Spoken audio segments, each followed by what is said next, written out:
welcome to my channel. My name's Emma and I want to talk about some stories. You may follow me on TikTok. You probably don't, which is probably a good thing, but over there I make a lot of videos talking about like movies or TV shows I'm interested in or books I'm currently reading, and I thought that YouTube would be better suited for me because it's a more long-form platform, so I'm here now. Anyway, I think that's enough introductions for now, so I'm going to be introducing my first series now, which I guess is another introduction, but semantics.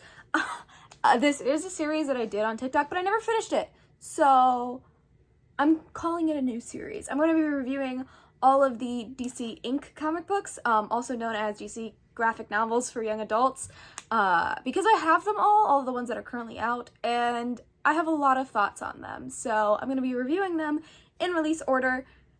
Stay tuned. By stay tuned, I mean watch this video because I'm going to start the series in this video. I'm not good at this, am I? Anyway, first up is Mera Tidebreaker, not to be associated with the DC, like, live-action Aquaman. No, we don't do Amber Heard in this household. This is a completely separate thing. The character is good.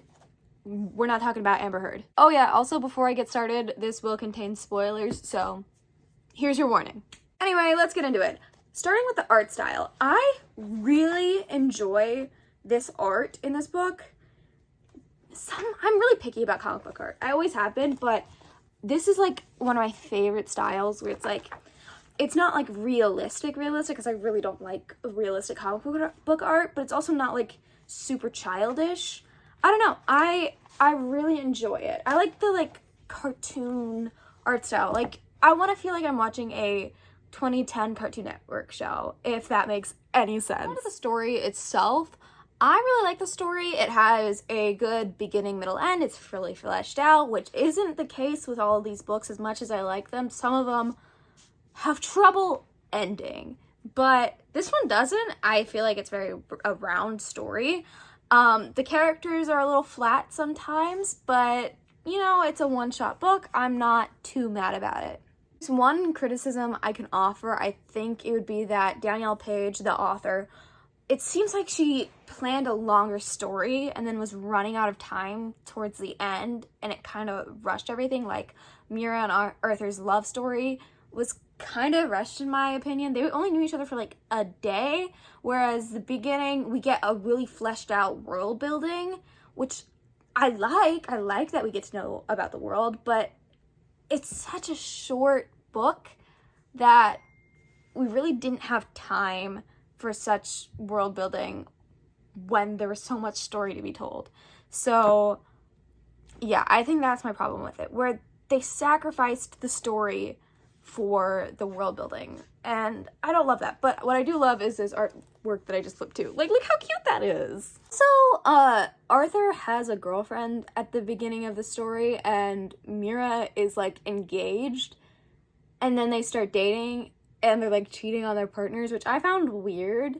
I mean, Mera's was an arranged marriage, which I'm honestly not sure why they included that in the first place, because I mean, it's set up for like Black Manta, but there's no sequel to this book, so I don't know why we need to be setting up for Black Manta. Like, I love that character, don't get me wrong, but he wasn't super relevant. So, like, I get it, because I guess he, like, instigated conflict. I don't know. I have mixed feelings. Just a random bit of criticism. I don't know how to pronounce Mera's home kingdom. And I find this is a problem in a lot of, like, YA books where they'll just add in names of things and people that are unpronounceable. But Mera specifically, I think it's pronounced Zebel, and she's a Zebelian princess, but it's spelled really weird. It's spelled with an X. It's Xebel. How do you pronounce that? Like, it's not a big issue, but I want to know, and I have a problem with that, but it's like fine. It's fine. Yeah. Anyway, I am giving Mera Tidebreaker a 7.5 out of 10. I do really like it. I do really enjoy it. I love the art style. The art style is a 5 out of 5 for me. But I don't know. I just feel like it could have been better. But it could have been worse. So we're gonna stick with that 7.5. I do recommend it. I think people would enjoy it. Yeah, so give us a read. Also, fun story that I think you guys will find interesting about me buying this book. So it was actually the third book in the DC Ink series that I bought, which, considering there are 30-something books, it's impressive. I bought it a little bit ago. But the first two that I bought were Raven by Cami Garcia and Batman Nightwalker, which I forget who that's by. I'd have to look.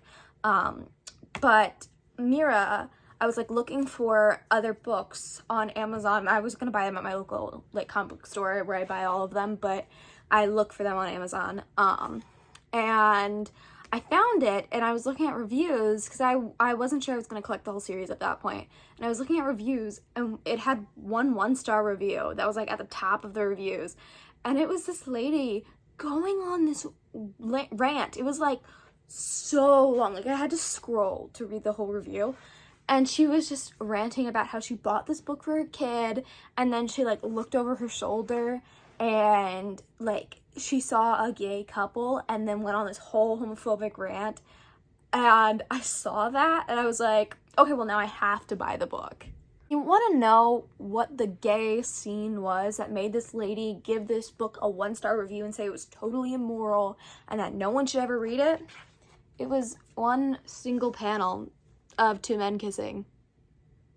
That was it. That's all there is in the book. I've read it. There's nothing else. So I don't know what that lady was talking about. Alright, that's it for this video. Yeah, my next book review will be Under the Moon, A Catwoman Tale, which is the next book in the DC Ink series, so stay tuned for that. When it will be out? I don't know yet. We will see. Yeah. Follow if you want or don't. I really don't care. I'm gonna be here talking to a camera one way or another, so see you later, I guess.